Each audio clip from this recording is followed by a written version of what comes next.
Nasuko si Jesus kay wa pasudla sa simbahan ang mga bata. Sinaguga ang ilang tawag atong panahona. Karon ato simbahan.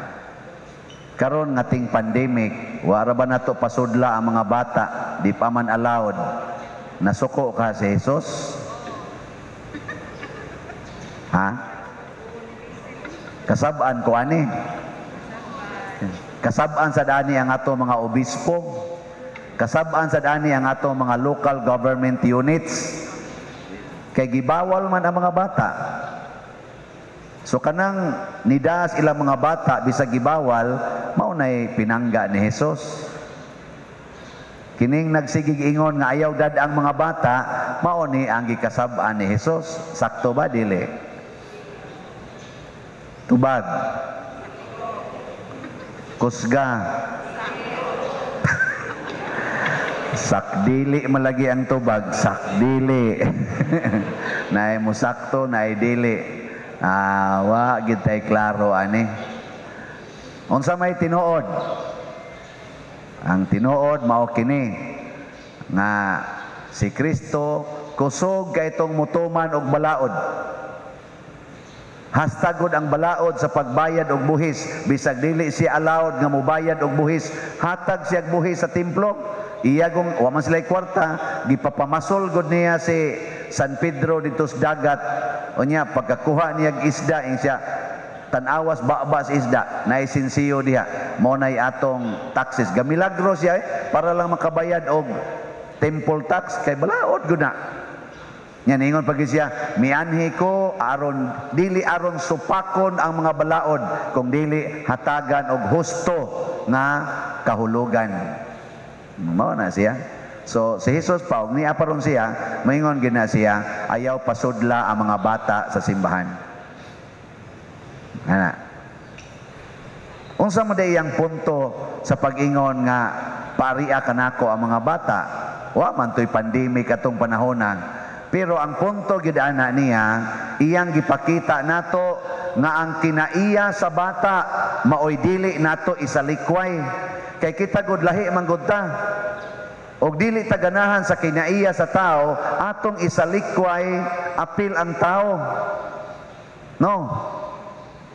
Og nasay usahay kung makapahimos tas tao, atong dawaton ang tao pero di nato sundon ang iyang kinaiya.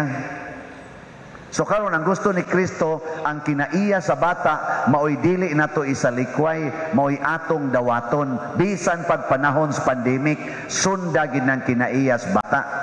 Nya unsa may kinaiya sa bata? Kinaiya ni Santo Niño. Gitawag siya diri sa unang pagbasa og kahayag sa mga taong naas kangit-ngit og kadtong nagbangutan og nagsubo, mga lipay na. So kahayag siya og kalipay sa katawhan. Ang bata ba kahayag og kalipay? Tuo mo dili? Mayo kay nito na magsugod. Unya diri sa ato sa ikaduhang pagbasa, gihisgutan sa dinhi nga sa wapa buhata ang kalibutan, gipili na tas Ginoo og nana siya'y plano nato nga mahimot ang balaan. Pinaagi ni Kristo, mahimong balaan, pasabot way sala kana sang bata, wa sad na siya'y sala. So siya sad ang holiness, siya ang kabalaan. So unsa to? Kahayag, kalipay, og kabalaan. Naanas bata, mao ni atong sundon. Nya kamo karon, kumusta man? Naghatag ba mo kalipay, kahayag, og kabalaan?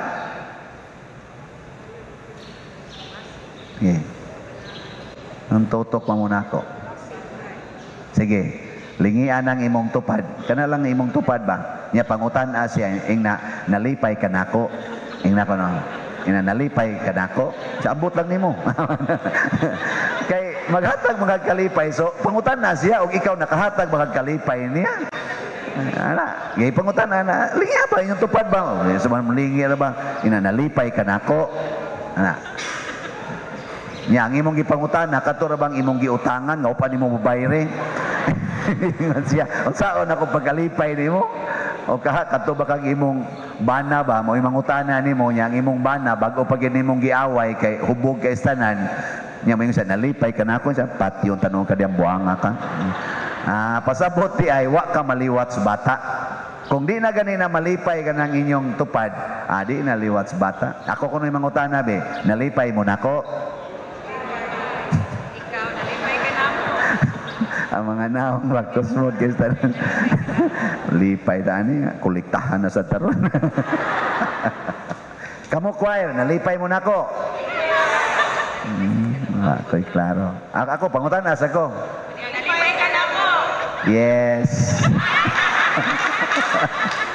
Of course. Mag-uol dyan kung di ko kakita sa choir. Mau na, kamong mga anak, kamong mga anak niya din hiron. Doon naman dyan mo'y ginikanan. Nalipay pa mo sa inyong ginikanan. Nalipay. Kamu ba ang mga anak, tubag ako, pulos biya mo mga anak din niya. Kaya naman dyan mo'y ginikanan. Nalipay mo sa inyong ginikanan. Nalipay.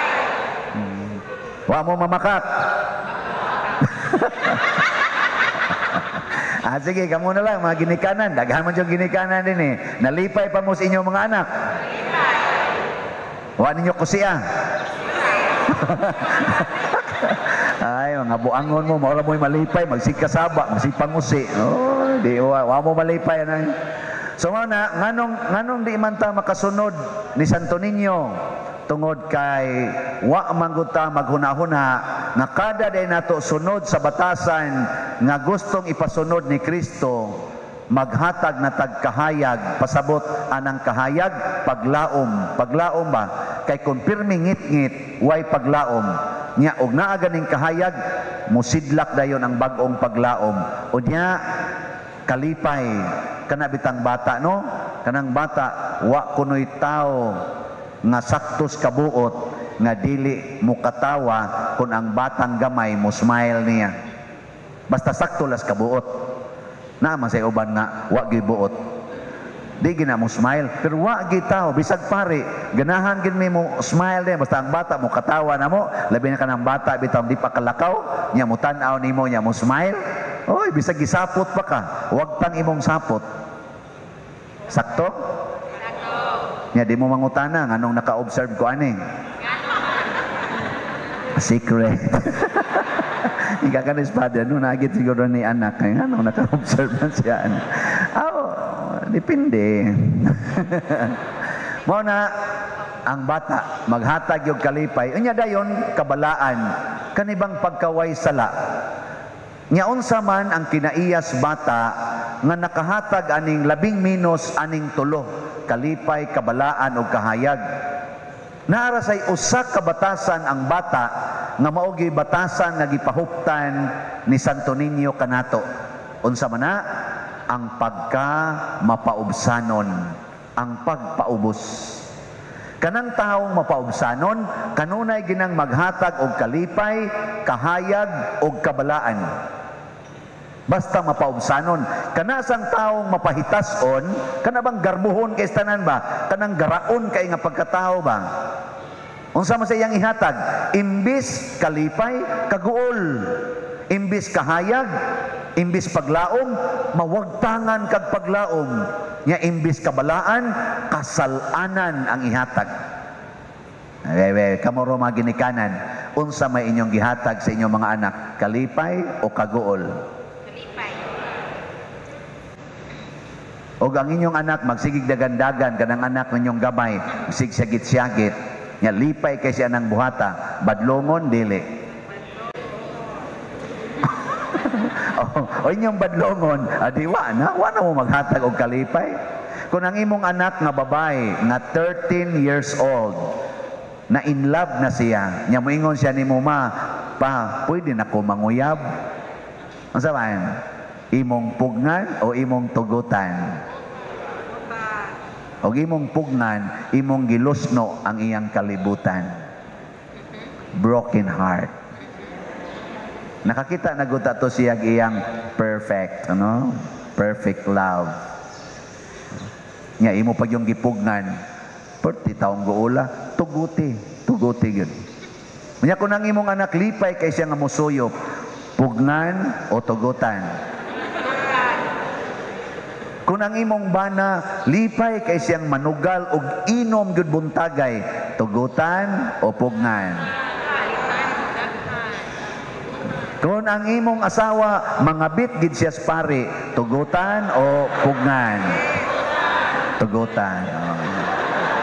Kung ang imong anak nga dalaga mukuyog gid siya sa pari, tugutan o pugngan. Tuguti in town. Oy, unsaon nato ani ka bisa na madanga pa diray. Basta kalipay lagi niya ay lagi pugi. Lipaya gid siya. Pero isumpay pod ang kabalaan. Isumpay ba ang kabalaan? Imo ginang check upon dai sa imong pagpanguyab mabalaan ka ana. Ni siya murag di ma, ni siya ao. Unya ilahos dili. Ug ang imong anak muliwat sang santo ninyo siya, di na lang di ay oy. Ana no. Ni siya unya og dili na ka ana mabalaan. Do na pa ka kay kahayag. Do na pa kay kaugmaon. Kung sugda na nimo karong 13 anyos pa ka, magsige na kag date-date ang imong uyab nga 40 sang batan-una daghan sa kay ariyos dire. Nya siging daan ng motor nga way rehistro. Nya wa ra ba say lisensya? Nya gabi ra ba gyud mo mag-inangkasay sa motor, dili ka na mo angkas og lain day. Basig karon pagikan diri sa balay, ikaw pay ni angkas, basig abot sa unahan dito sa Hagunoyan, ikaw na angkasan ana. Nya wara ba mo yung mga lisensya, do na pa ka kay kahayag, do na pa ka kay kabalaan. So kaning tulo atong i-check up. Ing nasa dang imong bana, sige kag inom diha, sige ka diyag sugal, makahatag na natog paglaom, makahatag nagkahayag sa atong pagpuyo. Dili ko mupugong ana kung imo gid nang kalipay, pero please check up pa lang in town o makahatag basta na nimog kabalaan. Ana ba? Di na kinahanglan masuko ka eh. Nya kung ang imong asawa mo kuyog yus pare na imo nang makahatag na nimog kabalaan siya. Oy kay holy priest ba yas father. Siya asa man mo siya mag-overnight. Isa niya nakanay kahayag siya. Oh hayag biya dito sa kumbinto. Iuli sa imong asawa na lospad na kay na. Kani check up ni. Unyag mo pasal gani aning tulo, liwat kang Santo Niño, mapaubsanon kang. Ana. Nakaron unsa may mga kinaiya aning taong mapaubsanon? In summary lang. Nganong makahatag man siya kalipay, kabalaan og sa tungo sa kahayag. Ang taong mapaubsanon, una sa tanan, una sa tanan, ang taong mapaubsanon, kusog kay na siyang mudawat, di gid na mo reklamo. Magsigilag dawat, di gyud mo reklamo. Bisag imo pa nang ludan yang naong, mudawat ra gyud na siya, di gyud mo reklamo. So di gyud siya kasa. Nya ikaw sang nangluwa, kay malipay man ka manluwa og naong, malipay sad ka. Di ba? Adi mo to? Malipay ka ba? Imo nang tamparoson, di man na musukol kay mudawat ra man nagtamparos na may ubang tao ganahan kay manamparos. Malipay sa na sila nga magsig balibalig tamparos nimo. Ug mo nay naong ni Kristo, gitamparos, gikulata, giludan o gibunog og maayo. Ira sang gidawat tanan, lipay kay mga sundao nga mga bloodthirsty men. Tutok pa muna ako. Nya sunod nga kinaiya sa mapaubsanon, gawas nga dili gid na mo reklamo, magsigilag dawat. Unsa pa magisunod? Di gid na manugo, magsigi ra gid nag-alagad, di gyud manugo. Ang taong mapaubsanon, kining nagwali o pangutan-on lang gid ninyo ang sakristan o kana dihang nag-alagad simbahan, moingon gid na sila, di matabang ng tawhana. Ug di pa lang gyud tungod ana nga ni sikat-sikat na si YouTube.